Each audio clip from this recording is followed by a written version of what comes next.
Hello, my name is James Goltz, and in today's beginner tutorial, we're going to be going over how to create a standards-compliant website using the Info2Go content management system. Before we begin, a little bit about me. I'm a recent graduate of the Florida State University's Information Technology program. My specialties include web design and web development. I am experienced in creating standards-compliant websites, as well as working with the client to deliver the perfect website. You can contact me at jmgoltz@gmail.com for further information and employment opportunities. Let's get started. Okay, so we're here at the Info2Go login screen. You can see I've got my information already filled out, so let's go ahead and log in. All right, so logging in takes you to this main screen. You have three different things here: your menu manager, your hotspot manager, and your explorer. For this tutorial on creating web pages, we're going to focus with the explorer tool, so let's click on that. Clicking on that takes you to this other screen here. This is going to be your file browser screen. On your left are the different folders on the web server. You see you got here your images. We have some of our different folders that host different sites within the server. We have our publications, our promises, etc. For this tutorial, we're going to go to the tutorial directory. Doing so brings us to the tutorial folder. You can see that's denoted over here. Now, beneath that, we have here our display that shows what files are available in that directory. In this case, it's tutorial.asp. That's one we made in a previous time. We're going to ignore that. Above that, we see a row of buttons here: new page, delete, clone, etc. We're going to do new page. Makes sense, right? New page, create a new page.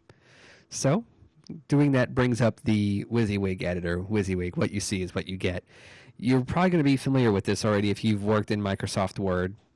You'll notice the interface is pretty similar. You can select your font size, font type, your format, your stylings. You can bold, you can italicize, underline. And so we're going to be going over some of these features, and we're going to be using them throughout this tutorial. So first things first, we need to name our file. You'll go up here to File Name when you name it. Now, specifically, when you're doing this, some things to keep in mind: you cannot have any spaces or special characters. So you can't call it James space file, for example. That's not going to work. You also can't call it James at file, or you can't have exclamation points, pound signs, etc. It can only be words, can only be letters or numbers, and no spaces. Also, when you finish naming your file, it must end in .asp. Anything else and it will not work. So let's go ahead and call this tutorial2. .asp.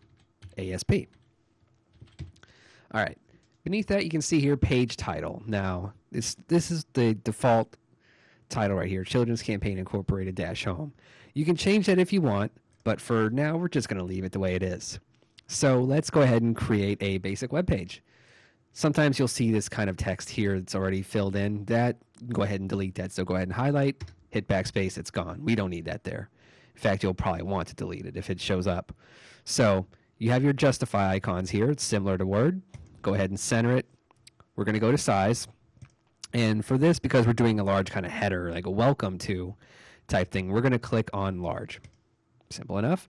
All right, so welcome to our first web page. Smiley face.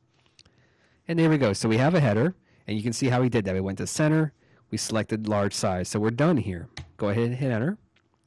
We're going to go back to left justify. And let's go ahead and turn the font down to small.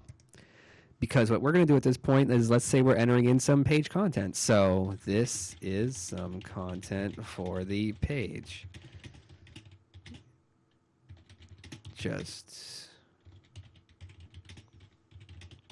All right. So obviously, I'm sure you keep typing and typing and typing, but this would do it for now. So we have our text here. Let's go ahead. Let's go ahead and scroll down a few lines. Now, like I mentioned earlier, you have the insert /edit image function. And it's this icon right here, the picture of a mountain and what looks like a sun or a moon. I'm going to click on that, and it's going to bring up a image properties web page dialog. Now, you have several options here. First thing we're going to do, you see you have URL. That's the address of the image you're going to want. So we're going to click over here, Browse Website Files. And website files, what that really means is files available on the Children's Campaign server. This should look familiar to you now. This is the Explorer screen again. we're going to go to the images directory here. And that'll just take a few seconds to load.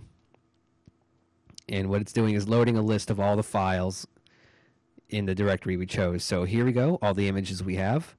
Let's go ahead and use this one. Here we go, Alachua sponsors JPEG. All right, so you'll notice now URLs filled in with the directory and the name of the file. All right, beneath that, you have a field called alternative text. Now, there's nothing, it won't necessarily make your page a bad page. If you leave the text out, it won't not work. But to maintain standards compliancy, you're going to want to fill this in. The reason is because somebody that's disabled that may not be able to see the actual page itself, the program they use to browse will be able to read the alternative text out to them so they know what the image is. So let's go ahead and call this what it is. Let's call it Alachua sponsors image. And then you have your width and your height. These are measured in pixels. And if you want, you can align left, align right, top, bottom. We'll leave that alone for now. Let's go ahead and also click over to the link tab. It should look familiar. URL. We could either link it to Google and by typing in Google like that, and we'd be done with it. Or in this case, let's pretend we're linking this image to another file on the Children's Campaign server. So click on Browse Website Files. The Explorer comes up. We're going to go to Publications. Let's pretend we're linking it to a publication of some sort. Okay, we're linking it to the advocacy flyer. So there we go. Actually, let's go ahead and that could present problems. So that file name could. So we are actually going to go back to Publications, Advocacy Publications. All right. Everything is filled out. We're happy with that. Let's click OK. And there you go. It's right there in the page. Okay, good. So we're almost done here. Let's go ahead and let me show you how to insert a regular link as well. So, you have some more text. And then you want to say to your reader, okay, click here to find out more. So we'll go ahead and do a link to Google. Now, we have the text we want to link. We're going to go ahead and select it.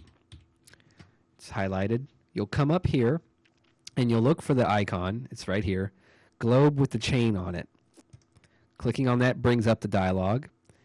And here we go. So we have our link type. You could pick if it's an email, if it's an anchor on the page, and that's a bit more advanced. We'll cover that in another tutorial. We're going to stick with URL. Protocol type, we're going to stick with HTTP. Let's go ahead and type in at this point www.google.com. You don't need to type the HTTP. That's covered here in protocol. So let's go ahead and click OK. And there you go. You have your link to Google. So here's our first web page. We have our text. We have our content, image, more text, and a hyperlink. We're happy with what we have. Let's go ahead and click Save. And it's going to drop you back to the main Explorer screen. So don't be alarmed if suddenly you're not looking at tutorial and you're lost. It's always going to put you back at top folder. Just remember that and you'll be fine. Let's go back to the tutorial directory. And there it is, tutorial2.asp. You also have the option to preview it. So let's do that. And you will see, there it is, our first web page. And when you edit, you just edit that particular part. This part right here, the actual square. You're not going to be editing any of this, so you don't have to worry. And there you go. So you have a web page that you've created using the Info2Go editor, and it is now placed on the Children's Campaign website. So that is a tutorial on how to make web pages using the Info2Go content management system. Again, my name is James Golds. Thank you for following my tutorial. And if you'd like to contact me, my email address is jmgolz, jmgolz, @gmail.com. Thank you very much.